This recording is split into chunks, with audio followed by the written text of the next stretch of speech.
My channel biology का with खुशबू। तो यहाँ पे हम लोग डिस्कस करने वाले हैं सारे चैप्टर्स को बायोलॉजी के 9th से लेके 12th तक के चैप्टर्स। ओके, सो यहाँ पे सबसे पहला टॉपिक जो हम डिस्कस करने वाले हैं that is fundamental unit of life, cell, class 9। Okay, so let us discuss what is cell. Cell is the basic और smallest structural and functional unit of life. ये एक डेफिनेशन है सेल का, लेकिन why it is called as the structural and functional unit of life? Because all living organisms are made up of cells. That's why it is known as structural unit of life. ठीक है, the basic examples which everyone give, that is building blocks. They are also known as building blocks of all living organisms. जैसे घर बनाने के लिए सबसे पहले क्या करते हैं, छोटे छोटे ब्लॉक्स को लेते हैं। ठीक है, ब्लॉक्स जब इकट्ठे हो जाएं, एक साथ हो जाए, तो इट क्रिएट्स ए वॉल। ठीक है, many blocks together creates a wall. ठीक है, and many walls together creates a room, and many rooms together creates a home. Like in the same way, जितने भी सेल्स हैं, सारे सेल्स मिलकर tissue form करते हैं, टिश्यू मिलकर ऑर्गन फॉर्म करते हैं, ऑर्गन मिलकर ऑर्गन सिस्टम फॉर्म करते हैं, ऑर्गन सिस्टम मिलकर ऑर्गेनिज्म को फॉर्म करते हैं। इसीलिए जितने भी लिविंग ऑर्गेनिजम्स हैं वो सारे किससे बने होते हैं?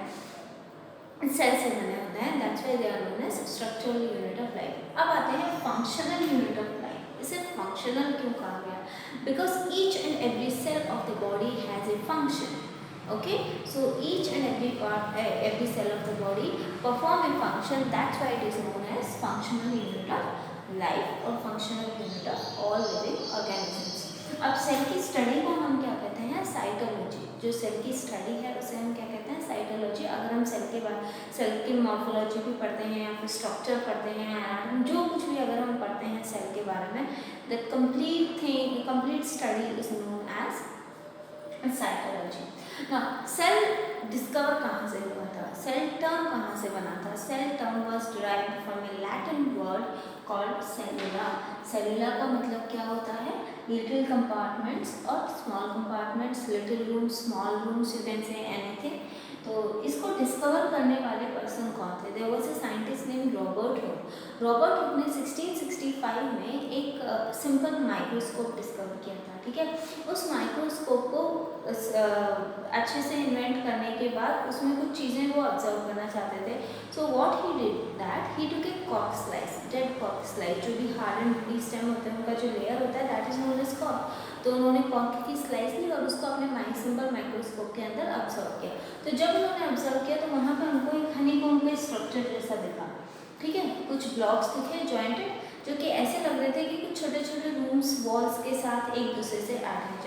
That's the reason he gave the term cell from the word cell. Okay, and it all happened in 1665। और सेल की स्टडी करने के बाद he wrote a book known as Micrographia. Okay, now there was another scientist called Anton van Leeuwenhoek. Anton van Leeuwenhoek ने क्या किया? इन्होंने इसी स्टडी को फर्दर कंटिन्यू करा और साथ के साथ कुछ कॉम्प्लिकेटेड माइक्रोस्कोप भी, जैसे कि कंपाउंड माइक्रोस्कोप, इनको भी डिस्कवर किया। तो डिस्कवर करने के बाद इन्होंने क्या किया?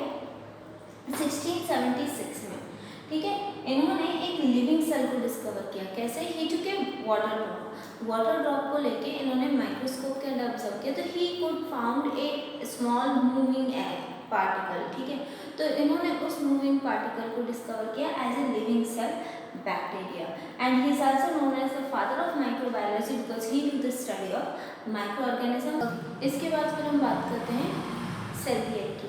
1839 में दो साइंटिस्ट थे, स्लेडन एंड श्वान। स्लेडन एक बॉटनिस्ट थे, where Schwann was a zoologist.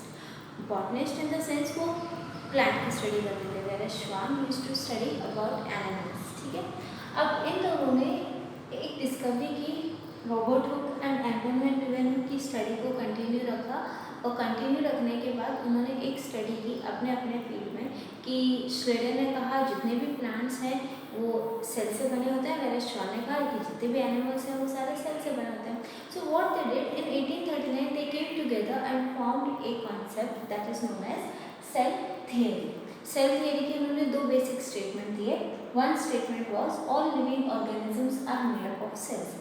It means that जितने भी लिविंग ऑर्गेनिजम्स हैं वो किससे बने होते हैं, सेल से बने होते हैं। साथ ही साथ हमारे सेल्स ही मेजर फंक्शन करते हैं। जैसे कि जब हम ब्लॉक्स क्रिएट करते हैं तो ब्लॉक्स जो वॉल्स बनाती हैं वो वॉल्स किस तरीके से हर एक फंक्शन में हमारे घर को प्रोटेक्ट करती हैं, हम यू कैन से वाटर प्रूफ, वॉइस प्रूफ, ये सारी चीज़ों का फंक्शन करती हैं, राइट। तो उसी तरीके से सेल जो है वो हमारी बॉडी के सारे फंक्शंस को परफॉर्म करते हैं, इसीलिए उन्हें बेसिक यूनिट कहा गया है। Even as human beings are life was started with a single cell, that was zygote, okay, but they could not explain one thing, that where these cells come from. They had no idea about it, but Schleiden had a idea. He was like कि ये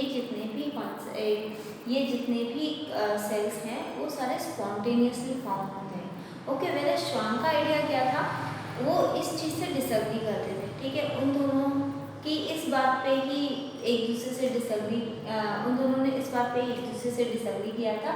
सो Rudolf विर्चोव एक दूसरे scientist थे जिन्होंने 1855 में, Rudolf विर्चोव ने 1855 में एक स्टेटमेंट डाला, that is omnis सेल्यूला E सेल्यूला। Omnis सेल्यूला ई सेल्यूला का मतलब क्या है कि जितने भी नए सेल्स हैं वो प्री एग्जिस्टिंग सेल्स से फॉर्म होते हैं, ठीक है। जितने भी पुराने सेल्स थे वही नए सेल्स को बनाते हैं। So this was statement given by Rudolf Virchow. He expanded the cell theory. So कभी भी अगर एग्जाम में क्वेश्चन आ जाता है कि write the statements of cell theory और explain cell theory, then you have to write these 3 statement. एक पहला स्टेटमेंट क्या है, all living organisms are made up of cells, where दूसरा स्टेटमेंट क्या है, cell is the basic unit of life, where third statement क्या है, all new cells are arise from pre existing cells. तो आज के हमने लेक्चर में क्या देखा था, सेल क्या होता है, that is the smallest structural and functional unit of all living organisms. Cell की स्टडी को हम साइटोलॉजी कहते हैं। It was direct from Latin word cellula. हमने उसकी डिस्कवरी के बारे में पढ़ा, हमने सेल थियरी के बारे में डिस्कस किया। आई होप आप सबको ये लेक्चर पसंद आया हो और समझ में आया हो। Thank you.